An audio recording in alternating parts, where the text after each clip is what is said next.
Well, welcome back. And today's video is going to be looking at balancing power within as well as without. Well, I met a man recently who said that he feels what needs to happen in our country is balancing power, meaning the masculine and feminine side by side working together, the woman contributing her 50% and the man, of course, his 50%. And our nation will not get where it needs to go unless we have this balance of power. I can see that. And of course, as you know, that in order to balance this power, this feminine and masculine energy, once again, as the School of Soul, we want to go inside and we want to look and see how is our world reflecting back to us our relationship with our masculine and feminine sides. So what are we seeing in the world? When I went inside, I got for my New Year's resolution this year, instead of the usual organizing in one form or another, I am to make the balance of power my New Year's resolution, both internally and externally, working on balancing that inequality that currently exists. And that's really interesting, Anne, because I had started a list of looking at the balance of power from the perspective of beliefs and looking at what is in other areas of my life, like religion and government, business, etc. What have I learned from or been indoctrinated with about what are the beliefs that I have about those things?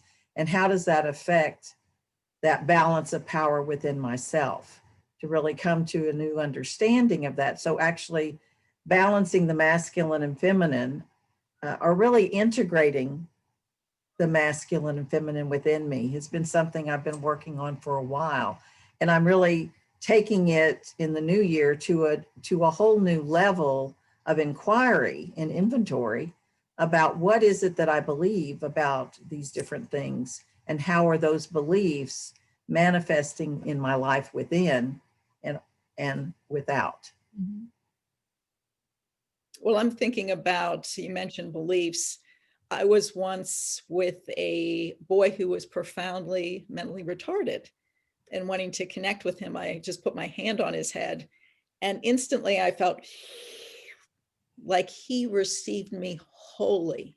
No, she's a woman, she has dark hair, whatever we do to blot people out because of our bad experiences in the past. He had none of that. And he wholly received me. And it was exhilarating to be received so completely. And I'll never forget him. I turned to his mom and I said, "What was that?" And she said, "Oh, that's my son's special gift." And so we all do that. We all blot out different parts of people. We're not receptive and we're not willing to go there, whatever, because of our experience. And that's part of the beliefs we have to work through, that I believe that I can't trust women or men or this type of woman or this type of man, when there's something useful coming from everyone, when we have awareness of that Christ consciousness that exists in us all, whether we're denying it or not, it's still there. We don't have the power to keep it out, but we can keep it out of our experience. Yeah, but that doesn't hide the reality of it being there, present, kind of waiting for us to kind of open the door to it. Yeah. But we slammed the door on it. I mean, I can remember when I slammed the door on the soulful part of myself. I was a teenager. And of course, I was allowed to have all kinds of lessons that led me back to going, I'm opening the door. Come on in. Come on down. Had enough of this other. Yeah, a wide open door. Yeah, so it's that presence is always available to us, whether we know it or not or believe it or not, it's there. But our beliefs can cloud us from being able to make that connection, reconnecting to that aspect of ourselves, as well as traumas can. Well, when I was looking at some of the traits of the masculine and the traits of the feminine, one of the things that really resonated with me and what we're teaching in the School of Soul is that the masculine in society has pretty much delegated the raising of children to women. That's feminine. And what I began to realize is that in our culture, women are more likely to go in and look at these little children inside of us and have conversations with them and make that that movement to grow them up into help. Whereas men have more of a tendency to, that's not my job. I don't raise children, you know? And so I thought that was kind of interesting when I started seeing that. So if you're looking at the masculine and the feminine side of yourself, how much of you is running masculine that says, I don't raise children, or those children are not my responsibility, or somebody else will take care of those children inside of me. I'm not going to do that right now. So that's, just a kind of an interesting way to look at that. We've talked about in the vegetable stage, it's a stage of rigid role play, that you are only this character with this role and I'm only that character with that role, very rigid, as opposed to maturation. We're willing to flow into whatever role is needed because we're comfortable with both our masculine side and feminine side. And besides, that's different in every culture. What's labeled as masculine in every culture is different. What's labeled as feminine in every culture is different.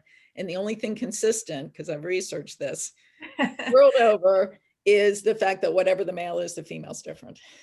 That's a good point. That's a very good point. Another thing that I noticed is that in the masculine has more of a tendency to have the mindset as I can do it myself. I'm independent. I don't need any help. How many of you know people, men and women, who are, I don't need any help? Well, in the feminine, it's all inclusive. The feminine is not hesitant to ask for community, to all come together.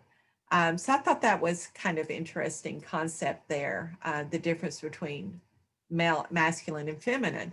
Now, there are some feminine traits too that need to be looked at, and we'll look at that in a minute, that may not be empowering. But once again, how willing are you to ask for help? How willing are you to ask for inclusiveness? I think that that desire to just be independent, and we don't need anyone. That is more of a dominant trait that doesn't always serve us. We want to be independent, but do we want to be independent from one another in such a way that we don't reach out? And so many of these traits are an imitation, just like little children imitate adults. We're imitating the most mature stage of development, the stage of man, where that Christ child is us. We've given up our ego. And yes, that Christ child needs no help. It is independent, but the imitation leaves out that important factor that Christ child is in all of us. And in that, we can fully relax because that Christ child truly knows what he's doing when we in our egos do not. The ego. Well, and what about the concept of living to work instead of working to live? That is, that's a masculine, feminine opposite there. So what do you say about that, Anne? Well, also that can be a young stage of development in that is our role. Like I once knew a man who he ended up marrying a Vietnamese woman. And he said, yes, the Vietnamese have an expression. He said it in that Vietnamese, which I won't say. But he said that this expression means the man brings in the money and the woman does everything else. And I thought, whoa, Wow. that's rather extreme. But yeah, if you have these rigid roles in your culture, it's a young stage of development yet again. And what about the traumatization? The traumatized man and the traumatized woman go through those developmentals, are stuck in those developmental stages. And they're those things need to be healed and integrated to be whole within ourselves and to allow that Christ consciousness to come forward. And the tragedy I see is when people truly believe these immature men and women are men and women, psychologically. Because it was a revealing moment for me when my 3-year-old niece was just being lovely, and her parents congratulated her on being so lovely and kind and affectionate and all these nice words. But I thought to myself, these are the words I was trained are what a woman are about. And I thought, gosh, there must be something more to womanhood. And sure enough, it's much more than being sweet and kind and doing whatever people ask of you. It's so huge what it is to be a woman. There's such a ferocity in that love of being willing to do anything it takes to make a person grow and go to that next stage of development. Anything. That's sometimes when with women when they're all nice and kind, you can also get run over. Well, the healthy boundaries are not in place. Not a stage of woman. Learning healthy boundaries is probably one of our, as women, is probably one of our biggest challenges, is learning when to bring that masculine out and to establish that healthy boundary. It is a challenge. I know it is a challenge for me, 5 grandchildren, 3 daughters. But again, it shows we're not very far in our development, because that should be something we learn preschool, to have some healthy boundaries. Yes. And of course, trauma, when you're traumatized in that age, then that keeps you from moving forward. It gets you stuck in not having boundaries because your boundaries are violated. That becomes your norm. Then that's what you think you're just supposed to do. So that's where healing, trauma, so that can be turned into triumph is really important, so that we can start establishing those healthy boundaries.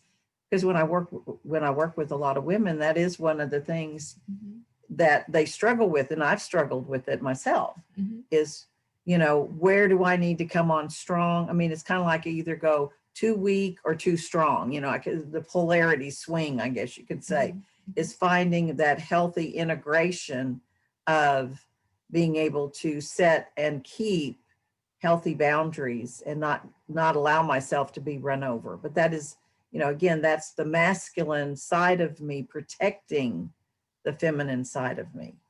That's been part of my journey, is connecting those. One of the things that Deborah just said that I want our audience to really get present to is that when trauma occurs at a young age, the violation of boundaries is always there at some level.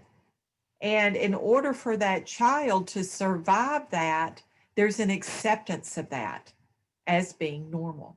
And that's what Deborah was pointing out there. And of course, learning boundaries, although it starts preschool, it's something that continues and can take a while to really negotiate effectively. It is a learning process. Yes, it is a learning process. And here at the School of Soul, this is an ongoing learning process for all of us that we'll be sharing with you as we go through this year and get to know y'all better and share with you what we're going through. So again, my name is Deborah Shalette Wilson. I'm Kathy McCommon. And I'm Ann Riddels. And together we're the School of Soul. And we'll see you soon. Bye. Bye-bye.